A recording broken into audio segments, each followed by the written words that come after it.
بسم اللہ والصلاۃ علی رسول اللہ اما بعد۔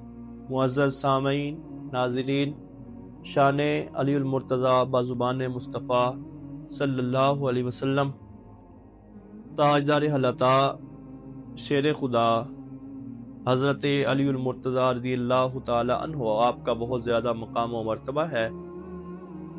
ایک بہت مشہور اور اہم واقعہ غزوہ خیبر کا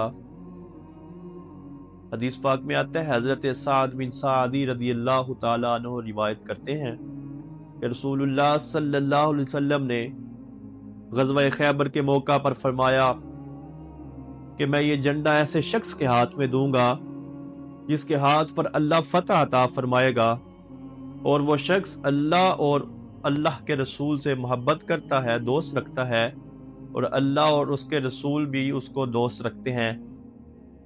جب صبح ہوئی تو تمام صحابہ کرام رضوان اللہ علیہ مجمعین سویرے سویرے ہی نبی پاک صلی اللہ علیہ وسلم کی بارگاہ میں پہنچ گئے، اور ہر ایک کی یہ خواہش تھی کہ یہ جھنڈا اسے ملے۔ نبی پاک صلی اللہ علیہ وسلم جب تشریف لائے تو آپ نے فرمایا، علی بن ابی طالب کہاں ہے؟ تو صحابہ نے عرض کیا، یا رسول اللہ صلی اللہ علیہ وسلم، حضرت علی تو آنکھوں کے درد میں مبتلا ہیں۔ نبی پاک صلی اللہ علیہ وسلم نے ارشاد فرمایا، حضرت علی کو بلوایا جائے۔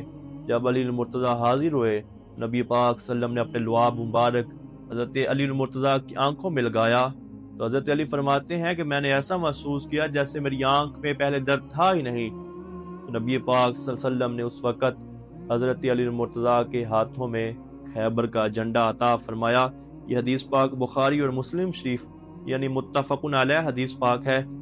اس کے علاوہ حضرت علی المرتضیٰ شیر خدا رضی اللہ تعالیٰ عنہ خود روایت کرتے ہیں کہ نبی پاک صلی اللہ علیہ وسلم نے فرمایا، علی جو تم سے محبت کرے گا وہ مومن ہوگا، اور جو تم سے بغض رکھے گا وہ منافق ہوگا۔